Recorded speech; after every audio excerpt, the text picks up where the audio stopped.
Hello good morning everyone. मैं हूं doctor Saroj Kanwar. आज का हमारा जो टॉपिक रहेगा that is exchange of respiratory gases from the respiratory unit only. ठीक है, let's start with the topic. First इसमें जो आपका टॉपिक रहेगा दैट इज़ रेस्पिरेटरी मेम्ब्रेन। अब रेस्पिरेटरी मेम्ब्रेन क्या होता है? It is an membrane. ठीक है, अब रेस्पिरेशन क्या है? Is a process by which oxygen is taken in, carbon dioxide is given out.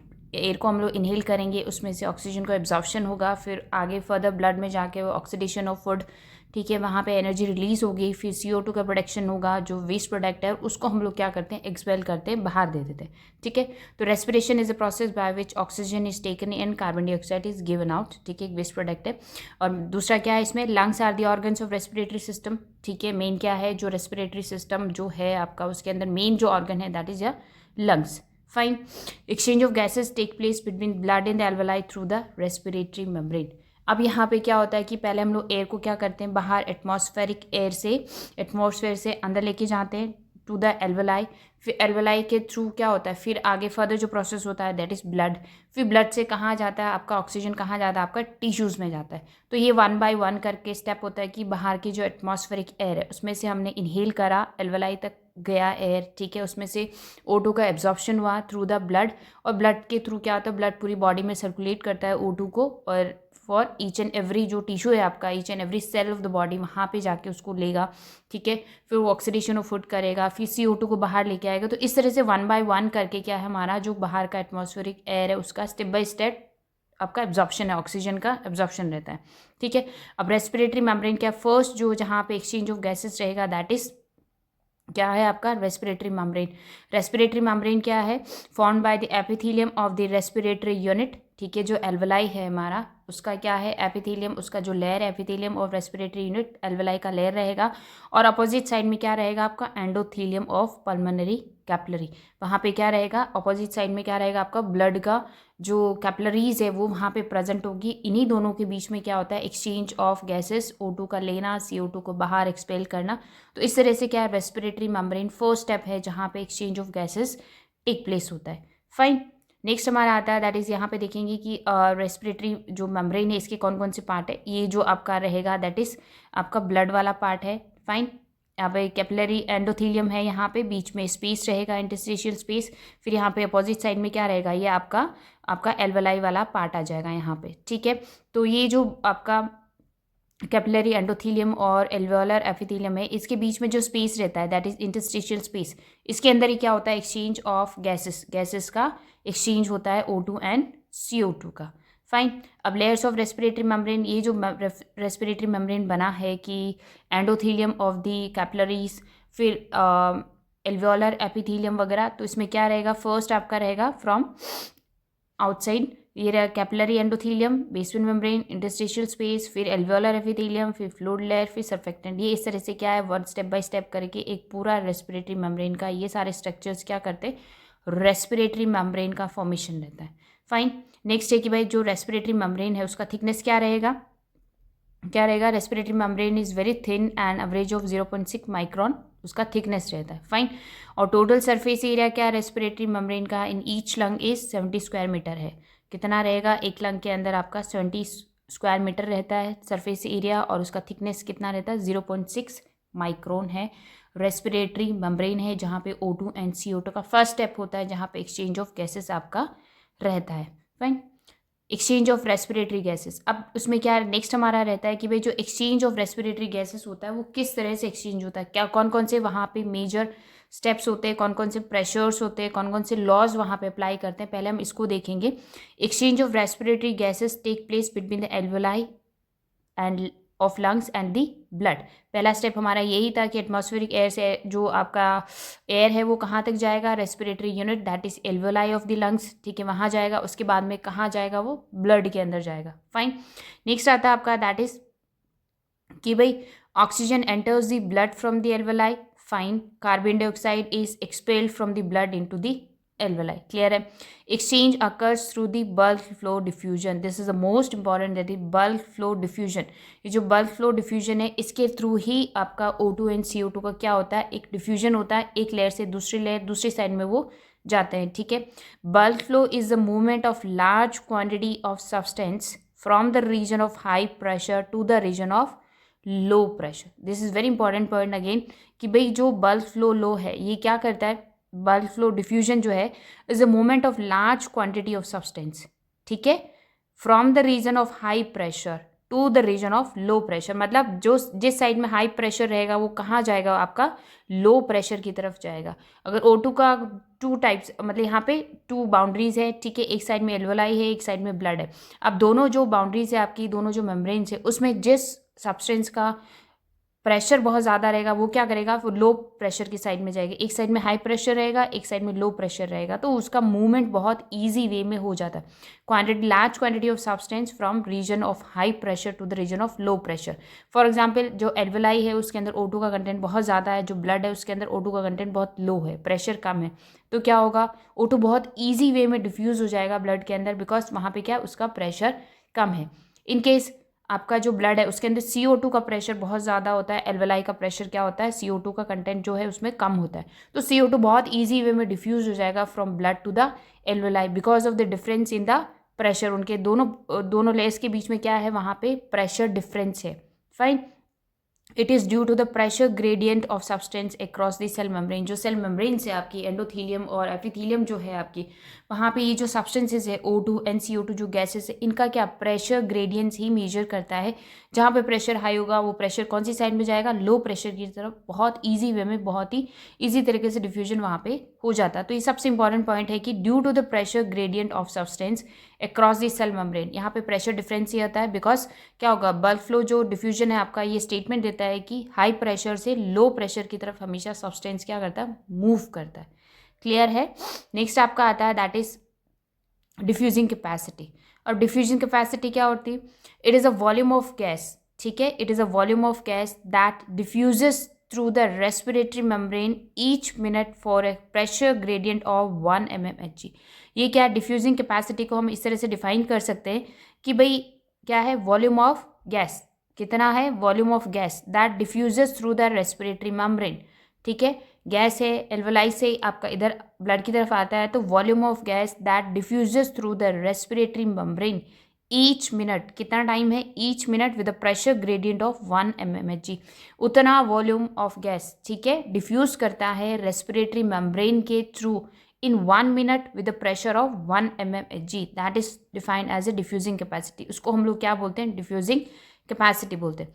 For example हमारे यहाँ पे मेनली क्या है, दो ही गैसेस रहेंगी, oxygen and the carbon dioxide.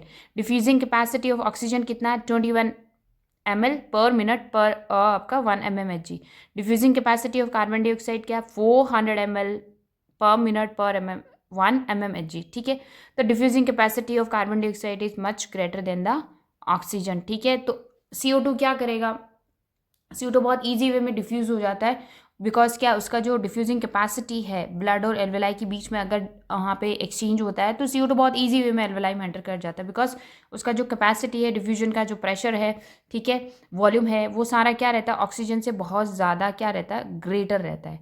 Fine, next आपका आता है that factors affecting the diffusing capacity. अब ये जो ऑक्सीजन है, ठीक है, जो मेम्ब्रेन है आपकी, कैपिलरी मेम्ब्रेन है, एल्वियोलर मेम्ब्रेन है, ठीक है, रेस्पिरेटरी मेम्ब्रेन, इसके थ्रू क्या रहता है आपका, एक्सचेंज ऑफ गैसेस रहता है O2 एंड CO2 का।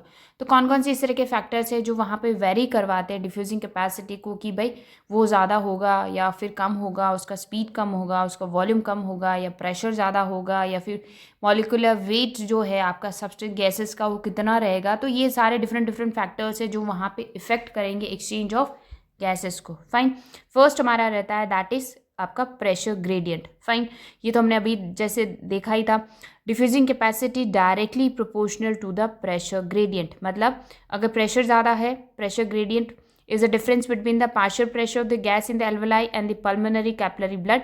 It is a major factor that accelerate the diffusing capacity. जितना ज़्यादा प्रेशर ग्रेडियंट होगा उतनी ज़्यादा डिफ्यूजिंग कैपेसिटी होगी। फॉर एग्जाम्पल ब्लड में CO2 का आपका बहुत ज़्यादा है प्रेशर, वहाँ पे एल्वेलाई के अंदर कम है, तो बहुत इजी वे में वो डिफ्यूज़ हो जाएगा, तो डायरेक्टली प्रोपोर्शनल रहेगा आपका प्रेशर ग्रेडियंट के थ्रू, ठीक है।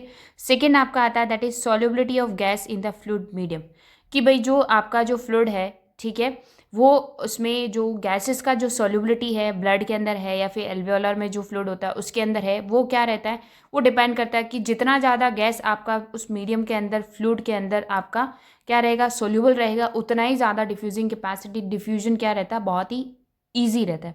Diffusing capacity is directly proportional to the solubility of the gases. जितना ज़्यादा गैस सोल्यूबल रहेगा उस मीडियम के अंदर उतना ज़्यादा उसका डिफ्यूजन क्या रहेगा, बहुत ही ईजी रहता है। ठीक है, नेक्स्ट रहता है total surface area of the respiratory membrane, कि भाई diffusing capacity is directly proportional to the total surface area of respiratory membrane.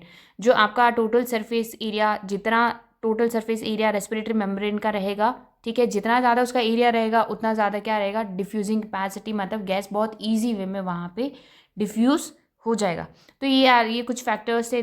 Pressure gradient हो गया आपका, सॉल्युबिलिटी ऑफ द गैसेस हो गया, total surface area of the respiratory membrane, जितना ज़्यादा respiratory membrane का सरफेस होगा उतना ज़्यादा हमारा क्या है, गैसेस का क्या होगा, एक्सचेंज होगा, गैसेस का डिफ्यूजन बहुत ईजी वे में हो जाता है। नेक्स्ट आता है आपका that is molecular weight. Molecular weight of the gas diffusing capacity is inversely proportional to the weight of the gas. Gas का अगर वेट बहुत ज़्यादा है तो वो दूसरे मेम्ब्रेन, ऑपोजिट मेम्ब्रेन में जाने में क्या करेगा, वो थोड़ा सा टाइम लगाएगा। तो यहाँ पे क्या है, डिफ्यूजिंग कैपेसिटी क्या हो जाएगा, वहाँ पे कम हो जाएगा। अगर molecular weight of the gas, अगर O2 और CO2 का अगर मॉलिकुलर वेट ज़्यादा है तो डिफ्यूजन में क्या रहेगा, वो टाइम लगेगा उसको दूसरे साइड में जाने के लिए। तो ये है diffusing capacity is inversely proportional to the weight of the gas. Next आता है आपका that is thickness of the respiratory membrane. Diffusing capacity is again inversely proportional to the thickness of the respiratory membrane. Respiratory membrane जितना ज़्यादा thick होगा उतना क्या है, gases को क्या करेगा, गैसेस को ज़्यादा लाइक टाइम लगेगा वहाँ पे एक्सचेंज होने के लिए। तो ये दो फैक्टर्स है जहाँ पे क्या रहता है, डिफ्यूजिंग कैपेसिटी क्या हो जाता है आपका, इफेक्ट, लो इफेक्ट हो सकता है। That is molecular weight of the gas. अगर अब आपका जो O2 और CO2 जो है, अगर उसका मॉलिकुलर वेट बहुत ज़्यादा है तो उनको वहाँ दूसरे अपोजिट साइड मेम्ब्रेन में एंटर करने में क्या लगेगा, उसको टाइम लगेगा। ठीक है, तो that is inversely proportional. Again thickness of the respiratory membrane, जो आपका कैपिलरी एंडोथीलियम और जो एल्वियोलर एपिथीलियम जो है, अगर इनका जो थिकनेस बहुत ज़्यादा है तो गैसेस को क्या करेगा, उसको भी टाइम लगेगा एक दूसरे को क्रॉस करने के लिए। तो यहाँ पे भी क्या रहता है आपका, डिफ्यूजन कैपेसिटी वहाँ पे कम हो सकता है। ठीक है, तो ये सारे फैक्टर्स थे हमारे कि भाई जो जो फैक्टर्स है कि हमारे गैसेस का जो डिफ्यूजन होता है वो इफेक्ट करता है इन सारी चीज़ों से। प्रेशर ग्रेडियंट हो सकता है, solubility of the gas in the fluid medium, total surface area of the respiratory membrane. Fine, next आता molecular weight of the gas and the thickness of the respiratory membrane. These are some of the factors which affects the diffusing capacity of the gases that O2 and CO2 का between the alveoli and the capillary membrane. Clear. Next आता है हमारा first step है that is diffusion of oxygen. ठीक है, diffusion of oxygen from atmospheric air into the alveoli. अब step by step हम लोग इस गैसेज को किस तरह से ये एक्सचेंज होते हैं, ठीक है, प्रेशर के साथ में, वो डिस्कस करेंगे। फर्स्ट हमारा आता है कि भाई जो ऑक्सीजन है हमें मेनली किससे काम करना है, हमारे ऑक्सीजन हमारा मेन गैस है। ठीक है, CO2 तो क्या हमारा वेस्ट प्रोडक्ट, उसको हमें एक्सपेल करना होता है। O2 को हमें अंदर लेना होता है for the oxidation of the food. ठीक है, O2 के एब्सेंस में क्या होगा, ऑक्सीडेशन ऑफ फूड नहीं होगा, एनर्जी रिलीज नहीं होगा हमारी बॉडी में। फाइन, तो फर्स्ट स्टेप रहता है कि diffusion of oxygen from the atmosphere into the alveoli. बाहर के एटमॉस्फेयर से एयर को कहाँ तक लेके जाना, हमें एल्वेलाई तक लेके जाना। अब partial pressure of the oxygen in atmosphere 159 mmHg है। Partial pressure of the oxygen in alveoli 104 mmHg। यहाँ पे प्रेशर डिफरेंस हो गया, बाहर एटमॉस्फेयर में ऑक्सीजन का प्रेशर इतना ज़्यादा है, एल्वेलाई के अंदर क्या 104 mmHg कम है। तो अभी हमने देखा था कि बल्क फ्लो लोग क्या आपका बल्क फ्लो जो डिफ्यूजन है वो क्या शो करता है कि भाई हाई प्रेशर से कहाँ मूव करेगा, वो गैस कहाँ मूव करेगा, लो प्रेशर की तरफ करता है। तो एटमॉस्फेयर में एयर का, ऑक्सीजन का जो प्रेशर है वो बहुत ज़्यादा है, एल्वेलाई के अंदर कम है। तो बहुत ईजी वे में जैसे इंस्पायर करते हैं ऑक्सीजन क्या चलता है, हमारी एल्वेलाई के अंदर पहुंच जाता है। Pressure gradient of 55 mmHg oxygen easily enters the alveoli from the outside. Clear है ये। सेकेंड आपका आता है दैट इज क्या रहेगा, diffusion of oxygen from alveoli to pulmonary blood. ठीक है, ये सेकेंड स्टेप है। भाई बाहर के एटमॉस्फेयर से तो हमने ऑक्सीजन को एल्वेलाई तक पहुंचा दिया, अब एल्वेलाई से ब्लड तक कैसे जाएगा। ठीक है, partial pressure of oxygen into alveoli 104 mmHg। Clear है, एल्वेलाई के अंदर हमारा ऑक्सीजन का प्रेशर कितना है, 104 mmHg। Fine, partial pressure of oxygen pulmonary blood में कितना, हमारा ब्लड के अंदर 40 mmHg है। तो यहाँ डिफरेंस देखिए कि एल्वेलाई के अंदर जो ऑक्सीजन प्रेजेंट है उसका प्रेशर कितना 104 mmHg है, बट जो ब्लड है उसके अंदर ऑक्सीजन का कितना रहेगा प्रेशर 40 mmg। तो प्रेशर ग्रेडियंस यहाँ पे 64 mmg का आता है, डिफरेंस यहाँ पे आता है। तो बहुत ही ईजी वे में क्या है आपका जो एल्वलाई वाला जो ऑक्सीजन है वो ईजी वे में कहाँ एंटर कर जाता है, आपका ब्लड के अंदर एंटर बहुत ईजी वे में डिफ्यूज हो जाता है। क्लियर है? फाइन। नेक्स्ट आपका आता है that is diffusion of carbon dioxide. Diffusion of carbon dioxide में क्या है कि भाई अब कार्बन डाइऑक्साइड कैसे रहेगा, फिर से diffusion of carbon dioxide from blood into alveoli. ठीक है, पहला again diffusion of carbon dioxide में पहला स्टेप ये है कि एल्वलाई और ब्लड के बीच में हम लोग इसका डिफरेंस देखते हैं। Partial pressure of CO2 in blood 46 mmg है। ठीक है, और एल्वलाई में कितना है 40 mmg है। तो यहाँ पे 6 mmg का आपका प्रेशर जो ग्रेडियंट है वो डिफरेंस रहेगा। तो CO2 क्या करेगा, ब्लड से डायरेक्टली जंप कर जाएगा किसमें, एल्वलाई में, बिकॉज यहाँ पे जो ब्लड के अंदर जो CO2 उसका प्रेशर कितना है 46 है mmHg। ठीक है, और दूसरा क्या है इसका जो आपका पार्शियल प्रेशर आपका CO2 का जो एल्वलाई के अंदर है दैट इज 40। ठीक है, प्रेशर है 6 mmg का, यहाँ पे डिफरेंस है। तो क्या करेगा, diffusion of carbon dioxide from alveoli into. ठीक है, तो यहाँ पे क्या रहेगा, एल्वलाई के अंदर वो बहुत इजी वे में एंटर कर जाएगा। नेक्स्ट हमारा आता है कि डिफ्यूजन ऑफ, अब एल्वलाई में पहुंच गया तो एल्वलाई से हमें कहाँ लेके जाना है, CO2 को क्या करना है, एक्सपेल करना है, बाहर एक्सेल करना है एटमॉस्फेरिक एयर में। तो नेक्स्ट ये हमें आता है प्रेशर ग्रेडियंट क्या है आपका, एटमॉस्फेरिक एयर में कितना रहता है 0.3 mmg CO2 का, बट एल्वलाई में 40 mmg का। तो बहुत ही इजी वे में क्या करता है CO2 एल्वलाई से क्या बहुत इजी वे में without any wasting of energy, यहाँ पे पैसिव डिफ्यूजन होता है। ठीक है, बहुत ही विदाउट एनी एनर्जी वेस्ट करे हुए हमारा क्या CO2 बहुत ही ईजी वे में बाहर एटमॉस्फेरिक एयर में क्या हो जाता है, एक्सपेल हो जाता है, एक्सेल कर देते हैं हम लोग। ठीक है, तो ये था हमारा डिफ्यूजन ऑफ कार्बन डाइऑक्साइड। अब इसमें क्या स्टेप्स है कि भाई पहले क्या CO2 क्या करेगा, ब्लड से एल्वलाई के अंदर एंटर रहेगा। ठीक है, ब्लड से एल्वलाई में आया, फिर एल्वलाई से कहाँ गया, वो एटमॉस्फेरिक एयर में हमने क्या करा, उसको एक्सेल कर दिया। Due to the pressure gradient, आपका जो डिफरेंट डिफरेंट प्रेशर्स है उनका प्रेशर ग्रेडियंट डिफरेंस की वजह से क्या है, जब हाई प्रेशर का गैस है तो वो कहाँ जाएगा, लो प्रेशर की तरफ जाएगा। तो ये हमारा था डिफ्यूजन ऑफ कार्बन डाइऑक्साइड। ठीक है, नेक्स्ट आता है हमारा दैट इज, ये आपका डिफ्यूजन ऑफ कार्बन डाइऑक्साइड है। ठीक है, नेक्स्ट हमारा आता है exchange of gases at the tissue level. अब ये क्या था, एल्वलाई और ब्लड के अंदर मैंने डिस्कस करा। अब नेक्स्ट हमारा आता है दैट इज टिश्यू लेवल पे किस तरह से O2 और CO2 का एक्सचेंज होता है। फर्स्ट है हमारा the diffusion of oxygen from blood to the tissues. अब एल्वलाई से ब्लड के अंदर एंटर कर गया था, अब ब्लड से टिश्यूज तक कैसे जाता है आपका जो डिफ्यूजन ऑक्सीजन कैसे होता है। Partial pressure of oxygen arterial and systemic capillary का कितना है 95 mmg है। ठीक है, और टिश्यू के अंदर कितना है 40 mmg। फिर से यहाँ पे प्रेशर ग्रेडियंट आ गया, आपका डिफरेंस हो गया। तो बहुत ही ईजी वे में क्या करेगा, O2 क्या करेगा, ब्लड से टिश्यूज के अंदर बहुत ईजी वे में डिफ्यूज हो जाता है because of the pressure gradient. यहाँ पे 55 mmg का प्रेशर ग्रेडियंट यहाँ पे डिफरेंस है। ठीक है, नेक्स्ट आपका आता है that is oxygen content in arterial blood is 19 ml पर 100 ml। ठीक है, इन वीनस ब्लड 14 ml है। So diffusion oxygen from blood to the tissues is 55 ml। आपका बहुत इजी वे में वहाँ पे क्या है, सिस्टमिक जो ब्लड आर्टीरियल ब्लड है उसके अंदर O2 बहुत ज़्यादा था। ठीक है, बट जो आपका लाइक डिफ्यूजन ऑफ ब्लड जो टिश्यू वीनस ब्लड है उसके अंदर कितना रहता है 14 ml ही रह जाता है वहाँ पे।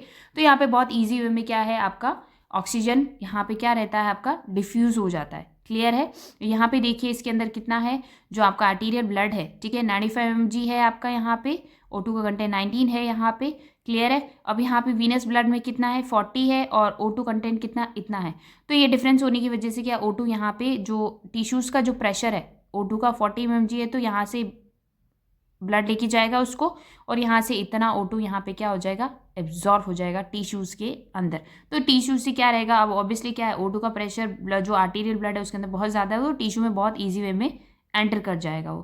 क्लियर, नेक्स्ट आता है diffusion of carbon dioxide from tissues to the blood. अब टिश्यू से ब्लड में CO2 को हमें लेके आए, O2 को तो हमने पहुंचा दिया बट CO2 को भी तो हमें कैरी करना है। ठीक है, partial pressure of the CO2 in tissues कितना है 46 mmg है। फिर आपका ब्लड के अंदर कितना 40 mmg है। फिर अगेन यहाँ पे 6 mmg का क्या रहेगा डिफ्यूजन, आपका प्रेशर ग्रेडियंट डिफरेंस रहेगा और ये बहुत इजी वे में क्या है टिश्यू से आपका ब्लड के अंदर बहुत इजी वे में वहाँ पे आपका डिफ्यूज हो जाएगा।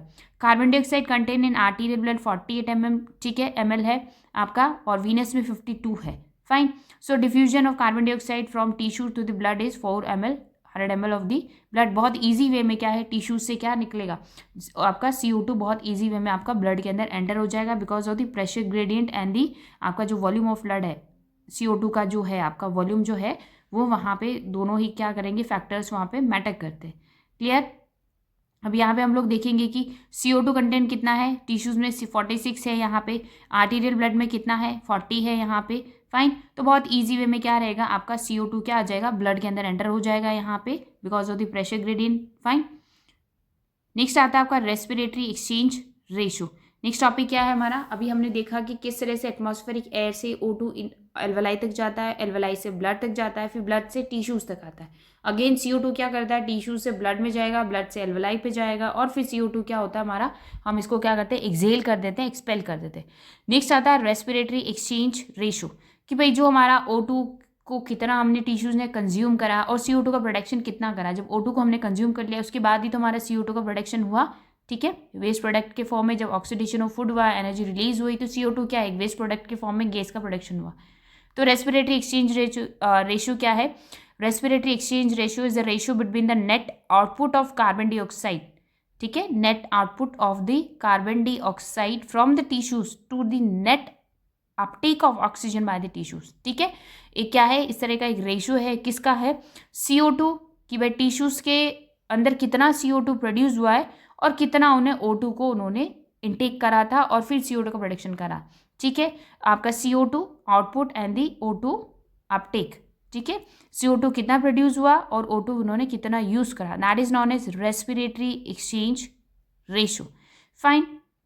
और दूसरा क्या रहता है इसमें आपका, कि भाई ये क्या रहता है आपका, जो रेस्पिरेटरी एक्सचेंज रेशियो जो है आपका डिपेंड करेगा कि कौन कौन सा सब्सटेंस का वहाँ पे मेटाबोलाइज्ड हो रहा है। कार्बोहाइड्रेट्स में 1 होगा, ओनली फैट्स में 0.7 होगा, प्रोटीन्स में इतना ज़्यादा होगा, बैलेंस डाइट में इतना होगा। तो इस तरह से डिफरेंट डिफरेंट आपके सब्सटेंसेस का जो मेटाबोलाइज्ड होता है कि भाई O2 कितना कंज्यूम करा, CO2 को कितना प्रोडक्शन करा, फिर उन दोनों का रेशियो निकालो आप, तो डिफरेंट डिफरेंट सब्सटेंसेस पे डिपेंड करता है। That is known as respiratory exchange ratio रहता है। ठीक है, तो ये आज का हमारा टॉपिक था, that is exchange of respiratory gases, कि किस तरह से O2 एंड CO2 एटमॉस्फेयर से एल्वेलाई, एल्वेलाई से ब्लड, ब्लड से फिर टिश्यूज तक आपका एक्सचेंज होता है। Like and subscribe.